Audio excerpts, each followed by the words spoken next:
Welcome to RS education. আজকে আমি আলোচনা করব এইচটিএমএল হেডিংস নিয়ে। তো শুরু করা যাক।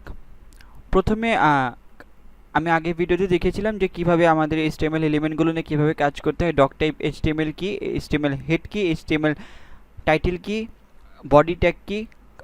আমরা একটা ট্যাগের ভিতরে আমরা অনেক ধরনের ট্যাগ ইউজ করতে পারি। আমি এগুলি সব আগের ভিডিওতে দেখিয়েছিলাম। আজকে আমরা শিখব হেডিংস নিয়ে। তো অবশ্যই আমরা এখানে রাইট বাটন ক্লিক করব।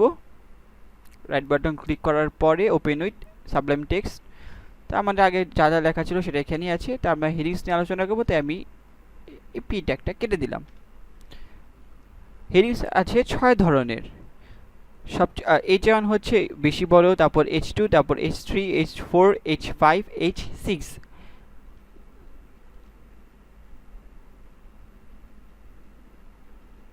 আমি লিখলাম হেডিংস। হেডিংস আমাদের ইউজ করা হয় এলিমেন্টগুলো বড় দেখানোর জন্য। আমাদের সাধারণত কোনো ওয়েব পেজে কোনো বড় টাইটেল যখন আমরা শো করি, ওয়েলকাম টু আওয়ার পেজ, এইসব জিনিস শো করার জন্য আমরা সাধারণত হেডিং ট্যাগগুলোকে ব্যবহার করে থাকি।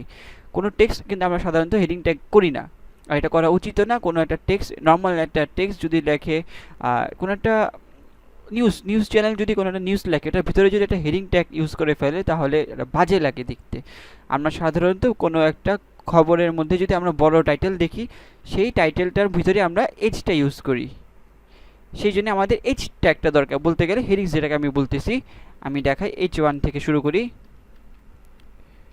হেডিং 1। কিবোর্ড শর্টকাট হচ্ছে কপি করার Ctrl+C। আমি বারবার লিখবো না, আমি একবারই লিখেছি। আমি Ctrl+C লিখলাম, পরের লাইনে Ctrl+V, তারপরে আমি 6 বার পেস্ট করব, 3 বার 4 5,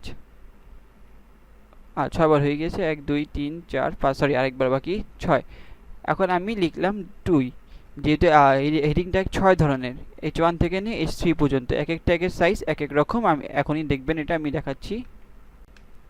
Ctrl+S দিয়ে সেভ করলাম। এখন আমি এটা মিনিমাইজ করি, ব্রাউজার ওপেন করে দেখাচ্ছি। এই যে হেডিং 1 হচ্ছে সবচেয়ে বড়, তারপর হেডিং 2, তারপর হেডিং 3, তারপর heading 4, heading 5, heading 6।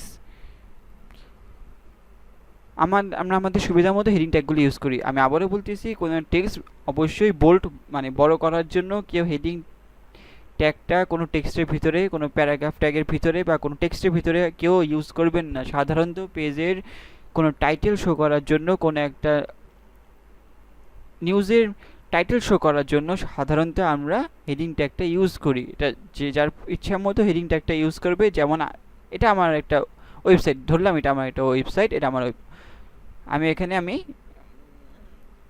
Welcome to my site আমি লিখতে চাচ্ছি। আমি বোল্ড আকারে দেখাতে চাচ্ছি এটা।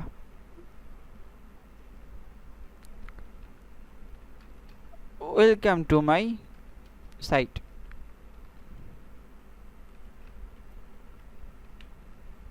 Ctrl+S দিয়ে সেভ করলাম। এখন আমি দেখাই, রিফ্রেশ করি পেজটা। ওয়েলকাম টু মাই সাইট, ঠিক আছে।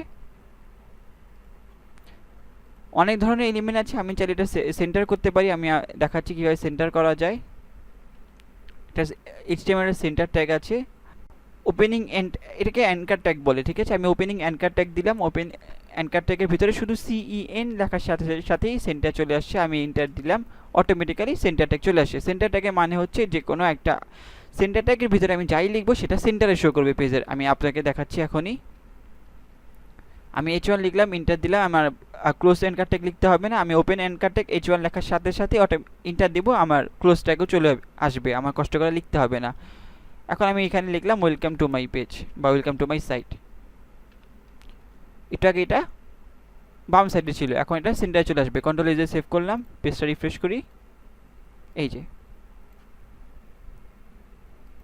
এই হচ্ছে আমাদের হেডিং ট্যাগের কাজ।